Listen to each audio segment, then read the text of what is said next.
I didn't set out to challenge the structures of money. I think it's more that money is inherently energy or essence, and therefore it falls under the same realm of what I'm working with in terms of energy and essence. So there's a linear path to money, and then there's the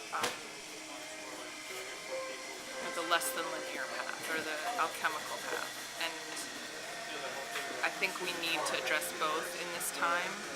It's like, the Father and the Mother are heaven and earth. We can't walk away from either one. Addressing the direct truth of money, we need this much money to pay our rent, we need this much money to get from A to Z. And then the alchemy of money has to do with, what it is to pay a price. And that's a bigger question, because that brings in the whole question of sacrifice, and it also brings in the question of, who are the beggars of this world, and who are the ones that live outside the realms of money, and do we ignore them? But I think that, if we go back to the idea of what health is, I think that it needs to be redefined. I think that we have a very strict idea of health that has to do with immortality, and has to do with one side of the coin of life, which maybe is feeling good or feeling happy. So I think part of the class, the Somatic alchemy class, was to bring in the question of,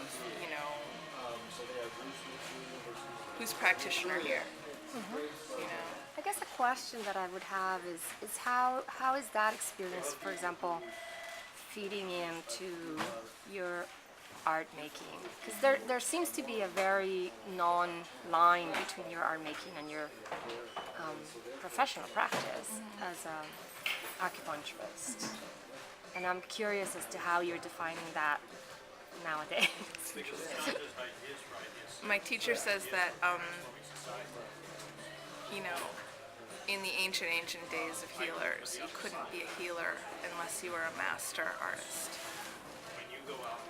because the discipline that engenders, or the level of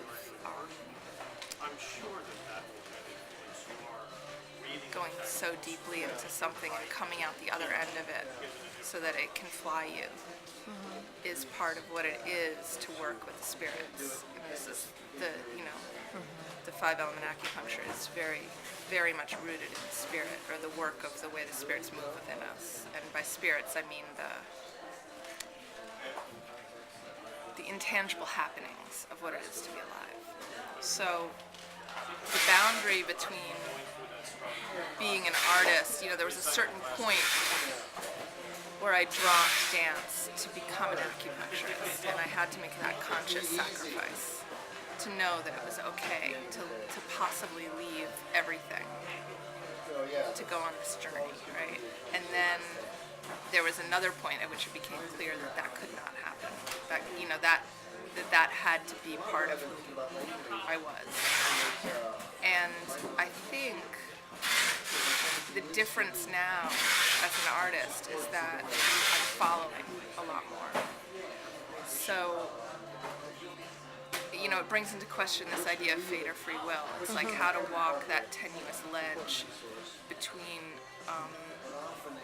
what the invitations that arise and the desires and longings, both as an artist or as a human, and then what it is to actually actively work in the creation process with matter, with aesthetics, with people. If I tried to balance my checkbook and know what I was going to spend for the next 2 months, there'd be a problem. It would never work out. But if I dance with it and I acknowledge that it's changing all the time, then it actually gives back to me in that way. So I think finding a place of collaboration with money is very important, and not making it a separate entity from us. I think that's part of the healing of what we need to be doing in this time as artists, is seeing our relationship to money as a dance without a set outcome. You know, we're so into improvisation. It's like we don't know where money's coming from, and we don't know if it's right for us to have it. It might not be.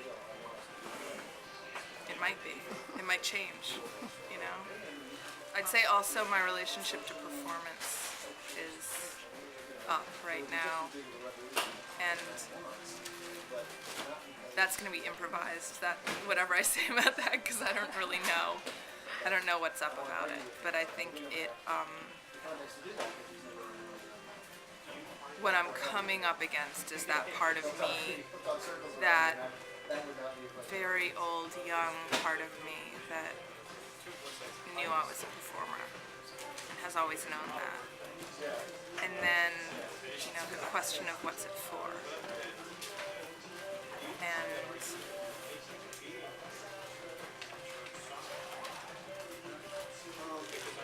I think it's a really good question right now, you know, because I think it is for something.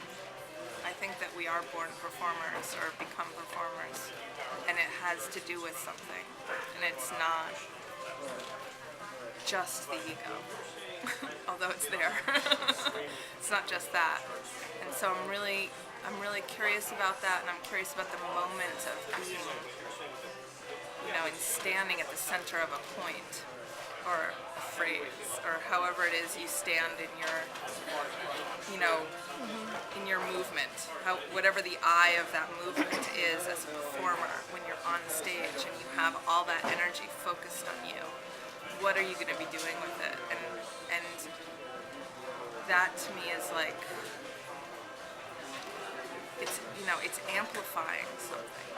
All of the eyes and, you know, minds and mental streams going towards this one place on stage has an amplification process, and I'm really curious about it.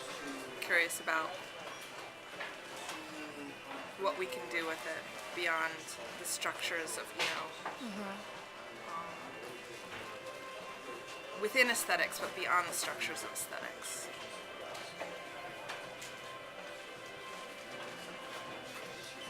What supports you right now? Like, open question. Ooh.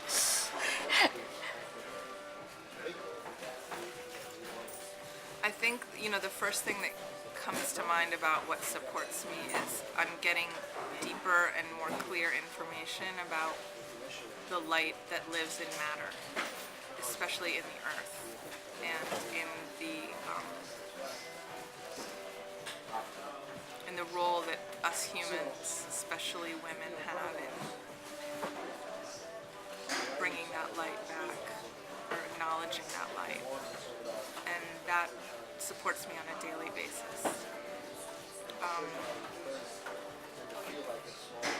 I don't know enough about it to really speak because it's a new consciousness for me, but it has to do with the rage and the anger that's within the earth right now, and what, you know, the difference between trying to clean it up on a linear level, and then also what it means to really acknowledge that. So other things that support me, I'd say, are looking up at the sky and being able to see into someone's eyes deeper than